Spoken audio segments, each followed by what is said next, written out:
convention de mise à disposition de personnel communal. Emmanuel. Donc, considérant qu'au regard de leur statut, le tennis club de Maurepas favorise et complète l'action des services publics de la ville de Maurepas, il convient de formaliser la mise à disposition d'agents qui assurent l'accueil et l'entretien de l'équipement sportif. À cet effet, il est nécessaire d'établir une convention de mise à disposition entre la ville de Maurepas et le tennis club de Maurepas. Concernant M. Berkane Yassine, adjoint technique seconde classe, agent titulaire, qui assure l'accueil et l'entretien de ce équipement sportif. Donc cette convention est établie pour une durée de 6 mois, donc du 1er juillet 2014 au 31 décembre 2014. Donc il est demandé au Conseil d'autoriser M. le maire à signer cette convention. Merci, Emmanuel. Y a-t-il des questions sur ce sujet? Monsieur? Ben oui, comme je vous l'avais dit, le premier point, puisque c'est le dernier point du conseil municipal, était chevillé au dernier. Là, vous avez versé, si j'ai compris la mécanique, à peu près 14 000 € de subvention au tennis club de Maurepas, qui est un club municipal.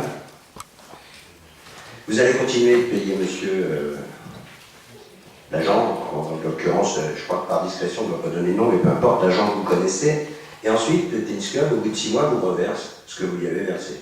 Un peu usine à gaz. Hein. Parce qu'on était dans l'illégalité. On était dans quoi pour...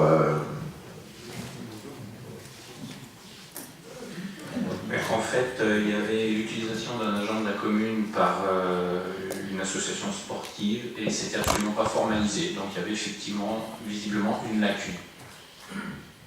Bon, je vous ai bien entendu.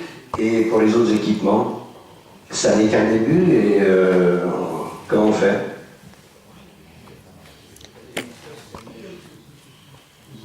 Quels autres équipements, monsieur? Ben, il y a des tas d'agents qui sont mis à disposition d'associations.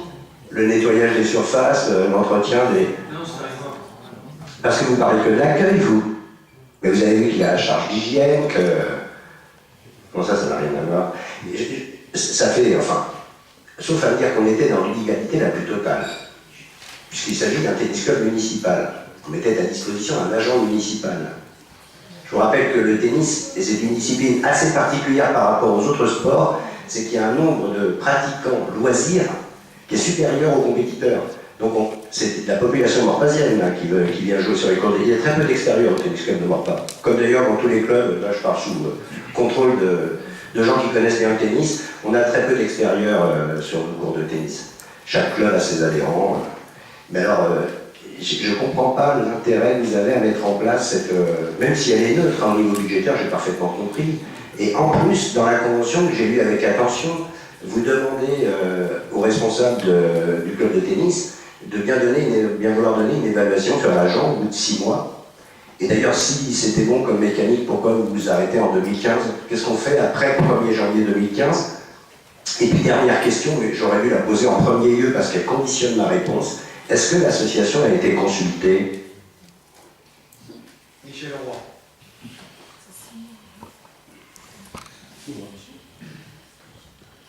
Oui, je pense que cette délibération cache une organisation, un choix, un dispositif qui n'est pas forcément très sain et Michel, vous avez commencé à soulever un peu le problème. En fait, on est en train de normaliser par une convention une situation d'organisation que nous n'avons pas forcément choisie pour qu'on soit effectivement dans la légalité. Ça ne veut pas dire qu'on cautionne cette organisation. Et là, je vais faire un petit détour. Si on revient sur l'analyse que l'on faisait du budget 2014, nous avions remarqué le lourd impact de la masse budgétaire, de la masse salariale dans le frais de fonctionnement, ce que moi j'appelle de l'endettement de l'emploi, et dont on se défait beaucoup moins que les endettements par les prêts.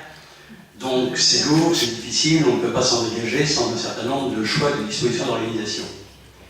Si vous prenez un personnel d'un service, par exemple d'un service technique, la meilleure rentabilité pour la ville, c'est que ce personnel soit le plus polyvalent possible pour pouvoir lui confier des tâches diverses, le plus flexible possible pour coller à un certain nombre d'événements ou de besoin plus ou moins instantané.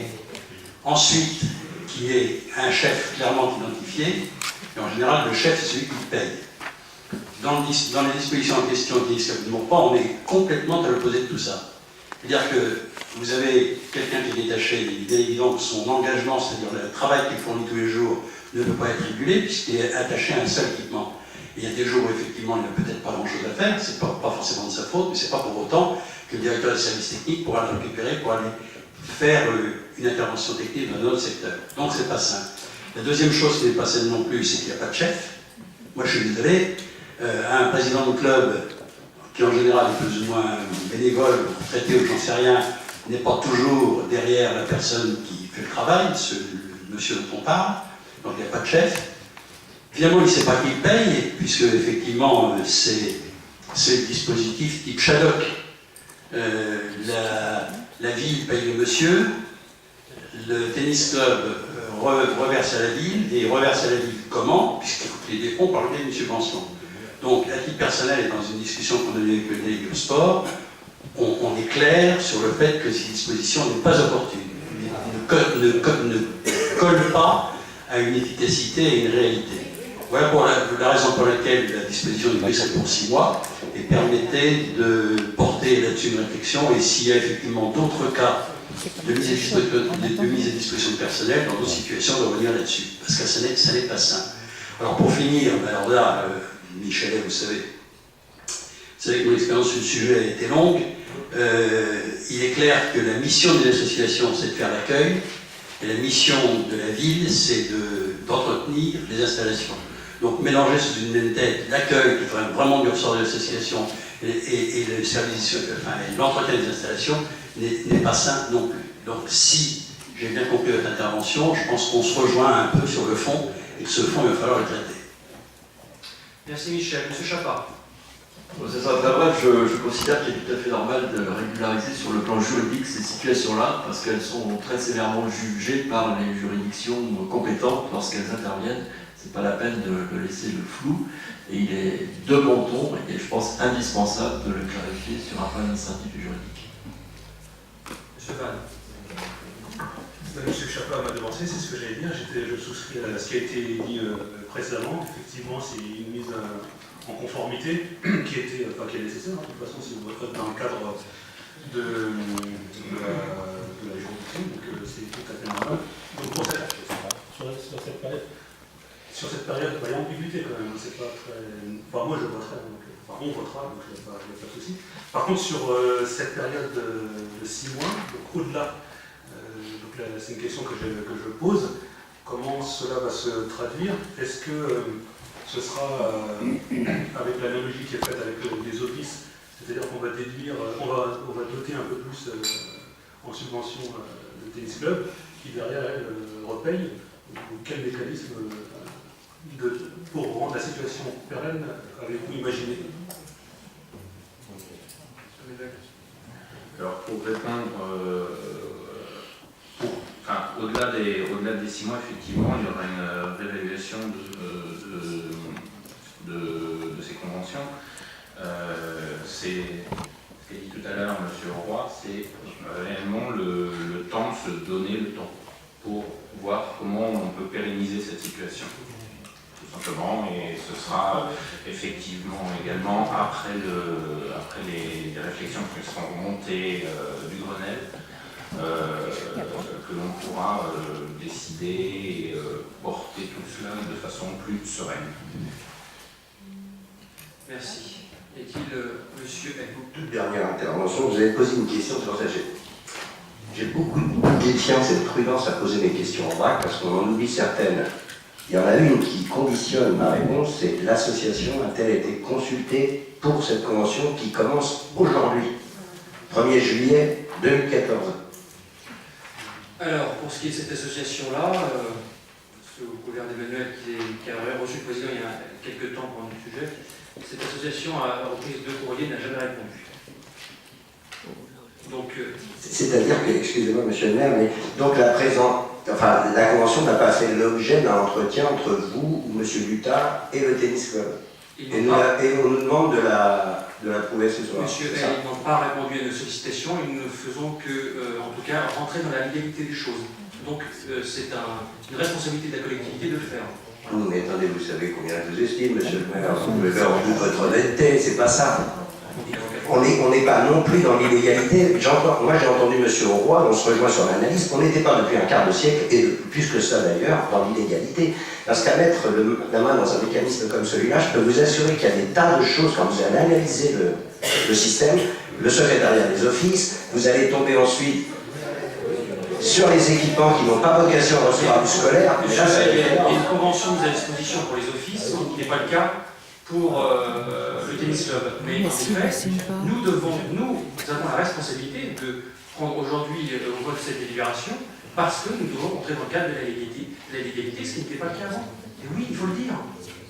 Et oui. Et je suis quand même surpris de votre légèreté. Pardon? Oui. Non. Voilà. Non. Monsieur Leroy était clair. Oui, non, mais vous savez, il y a tout le système, et notre collègue juriste le sait bien, il y a tout le système de ce qu'on appelle les liens de subordination, qui organise le travail de qui paye qui est le chef de qui. C'est extrêmement dangereux de ne pas avoir ce genre de convention qu'on passe ce soir. Moi, je pense qu'il faut le prendre comme une parenthèse couvrant tout risque juridique de la communauté. Comme l'a dit Emmanuel Dutat tout à l'heure, de se donner le temps de réflexion.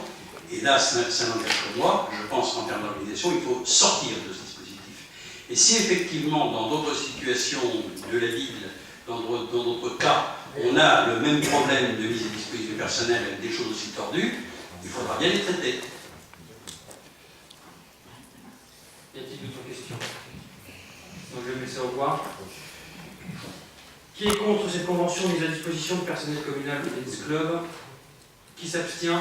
De voix. Adopté. Merci. Alors, 2 points pour information. Donc 3, les questions diverses, on n'a pas reçu. Juste pour vous informer de la création de 4 groupes.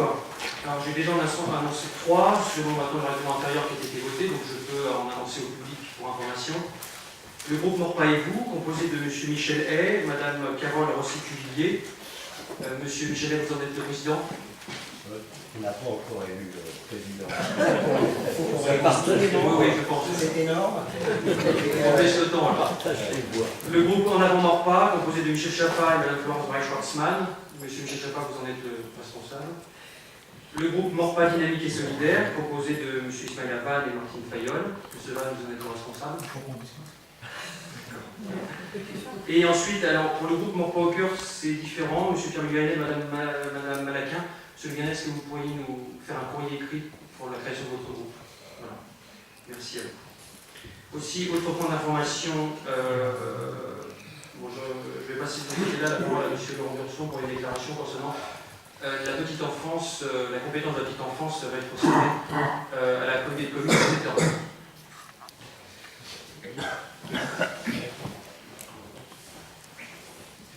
Merci Monsieur le maire. Je précise que je m'adresse à vous en tant que vice-président délégué à la petite enfance de la communauté de communes et évidemment en tant qu'élu de Morpa. Alors mesdames, messieurs, chers collègues, le 25 juin dernier s'est tenu ici même le conseil communautaire de la communauté de communes des Étangs. Celui-ci a été émaillé de quelques surprises dont je souhaite vous informer. Ce conseil prévoyait dans son ordre du jour, conformément aux discussions tenues en bureau communautaire avec le président et l'ensemble des vice-présidents, d'entériner la modification de l'intérêt communautaire de notre groupement en ce qui concerne la petite enfance. En effet, les statuts de la CCE prévoyaient à l'origine que l'exercice de cette compétence serait effectif au 1er janvier 2014. Mais l'entrée dans son périmètre des communes de Coignères et de Morpa, à cette même date, a entraîné un report de ce transfert du 1er septembre 2014.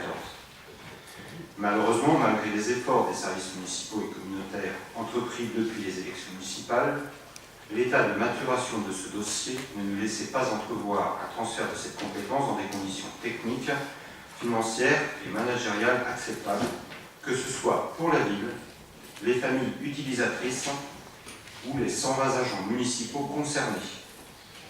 Devant cette analyse partagée par les deux parties, Un nouveau report de ce transfert devait avoir lieu au 1er janvier 2016, laissant ainsi à tous le temps de préparer et d'appréhender dans sa globalité un tel chantier. Mais voilà, à la surprise générale, ou tout du moins à celle des élus majoritaires morpasiens, quelques-uns de nos collègues ont profité de ce qui devait être une délibération purement technique, prise dans l'intérêt général pour se livrer à un plaidoyer politique contre la réforme des collectivités locales en cours et qui prévoit au 1er janvier 2016 de nouvelles partitions ou fusions des communautés d'agglomération ou communautés de communes existantes pour atteindre la masse de 200 000 habitants. La crainte exprimée par une partie de l'Assemblée à cette occasion est liée à l'évolution, voire à la disparition de la CCE. Dans leur esprit, l'application de la compétence petite enfance serait le plus haut ciment communautaire qui découragerait l'État d'engager toute évolution. Et ce débat est légitime, et nous devrons l'avoir dans le cadre de notre conseil municipal. Je parle du débat sur l'avenir de la CCE, ou également la possible entrée en casquille ou autre, comme dans celui de notre conseil.